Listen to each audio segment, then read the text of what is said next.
Le monde se base beaucoup sur le gouvernement fera ci, fera ça, me donnera ci, il va tout faire. On ne peut pas mettre toute la responsabilité sur un gouvernement quel qu'il soit. À un moment donné, il faut que les gens soient responsables eux aussi.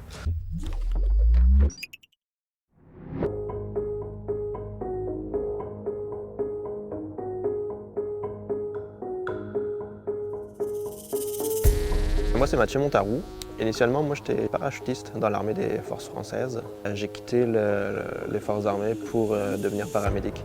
Fait que j'ai pu acquérir pas mal de connaissances et de compétences qui se rallient au domaine de la préparation et de la survie. Je me retrouverai pas tout seul dans un bunker pendant 5 ans. Je vois pas l'utilité, puis c'est pas à ça que je me prépare. Moi, ce que je me prépare, c'est quelque chose qui est plus probable, quelque chose qui se réfère à notre situation géographique. Si on prend l'exemple de l'autoroute 13 qui s'est passé il y a 2 ans sur l'autoroute 13. 300 véhicules coincés sur l'autoroute 13 sud à Dorval, en plein blizzard. Des centaines de personnes prisonnières de la tempête. Ils ont fait quoi les gens? Ah, il fait froid. On va mettre le chauffage. Là, ils laissaient tourner de la voiture, sauf que la neige montait.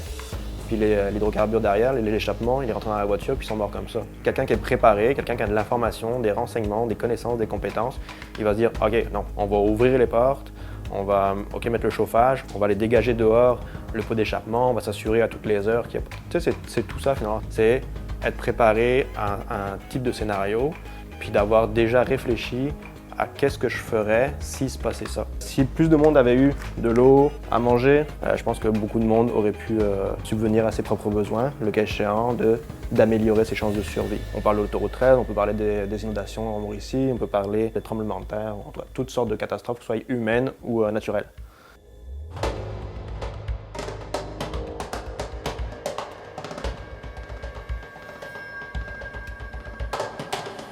Là, tout de suite, on apprend par les médias qu'il y a une fuite d'ammoniac qui vient de se produire à quelques kilomètres d'ici. On sait que ça va arriver vers Trois-Rivières. On va prendre le sac d'évacuation. Là, j'ai une carte aussi parce que c'est important de savoir où est-ce qu'on va évacuer, où j'ai tracé, moi, finalement, mes routes, où est-ce qu'on est actuellement, on est ici.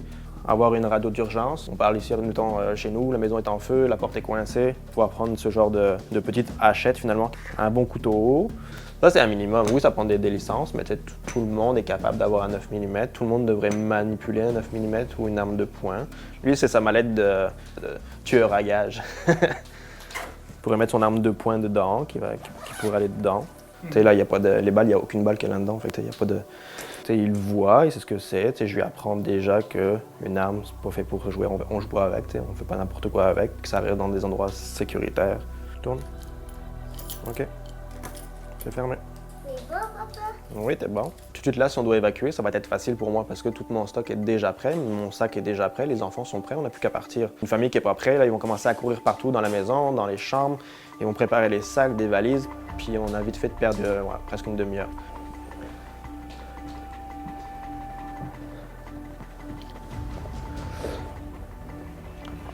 J'ai ma trousse de soins qui va là, j'ai mes petites haches qui vont ici.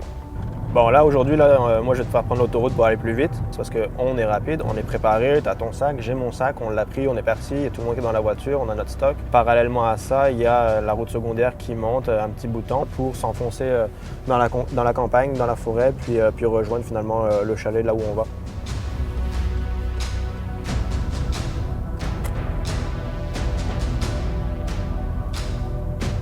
J'imagine que s'il arrive des situations comme ça, tu es préparé, tu sais quelle route prendre. Oui, c'était d'avoir 3 chemins différents, ben, ça peut arriver aussi.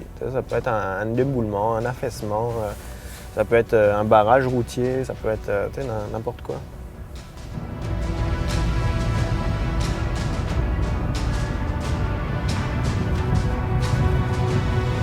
C'est la seule voie d'accès.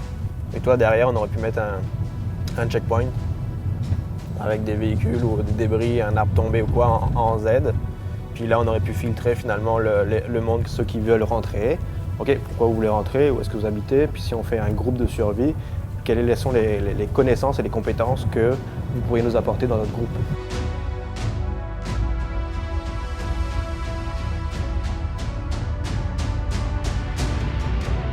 Et à ça, après, on pourrait mettre en place une stratégie qui est à la fois finalement qu'on retrouve depuis le Moyen-Âge, depuis toute l'histoire. Fait que là, finalement, on arrive au chalet.